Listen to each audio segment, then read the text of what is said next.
Hello, everybody. In 2020, I had the rare opportunity of living in Palestine.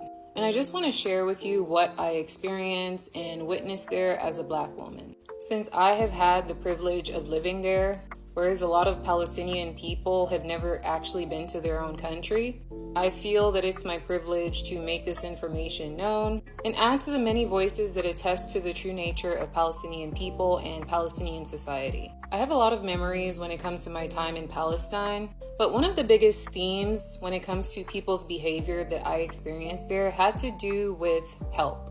It is fair to say that Palestinian people are the most helpful and friendly people I've ever met in my life. And I experienced this quickly, actually the first day that I arrived to Tel Aviv, where my Palestinian driver who picked me up made me feel welcomed by asking me a lot of questions, trying his hardest to speak English, after an initial bad experience with an Israeli at the Tel Aviv airport. Another thing was that I was always getting asked to go into random people's vehicles. There were many times that I did huge bulk shopping, and I don't think there is one instance where I was carrying my groceries home, walking by the side of the road, that someone did not offer to drive me home. What's interesting is that the school that I work for had to inform us that it was perfectly okay. I never felt unsafe by getting into these men's vehicles, which is actually a first for me. I also want to point out that Palestinian society is incredibly safe when you're only dealing with Palestinian. There were multiple instances where I left something behind. One time I even left behind my laptop bag. And after I realized that I didn't have it, I ran back to where I was and my belongings were still there. Mind you, this was in a very crowded area.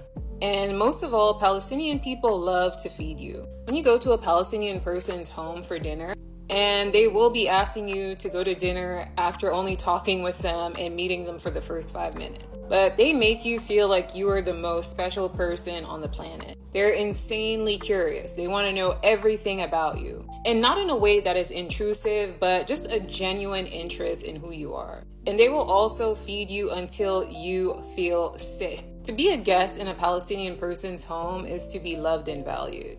I was never catcalled once during my time in Palestine. Men never craned their necks to look behind me. My friendship group was actually made up of men. And to this day, it is one of the most wholesome interactions that I've had with men. They do not say disgusting things to you. They talk to you like you're a human being. They completely respect your boundaries. And if it wasn't for this group of men who genuinely wanted my coworker and I to experience the country, to go to different cities and villages, heritage sites, then my experience in Palestine wouldn't have been as robust as it was. One of my best memories in Palestine was coming from the hammam. After my coworker and I sweat our pores out, we decided to get something to drink in the hammam afterward. And as we walked out into the lounge, all we heard was this clapping and this dancing.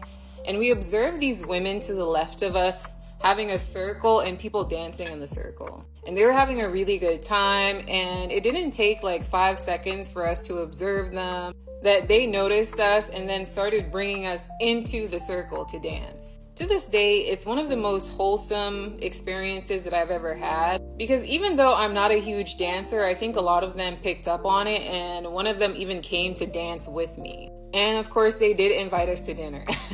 I learned a lot of lessons there, but the biggest one that I learned is that people can care about each other. Like, you can have a society that does not really have homelessness because families will just not allow that. Where people will look out for you and care for you, doesn't matter if you're a friend, family member, or a stranger. When I think about Palestine, I really just think of a warm hug.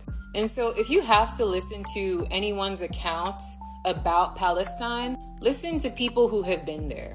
Listen to people who have actually gone into the country and lived alongside these people. Across the board, the content that I've seen from people who have visited Palestine has always been positive.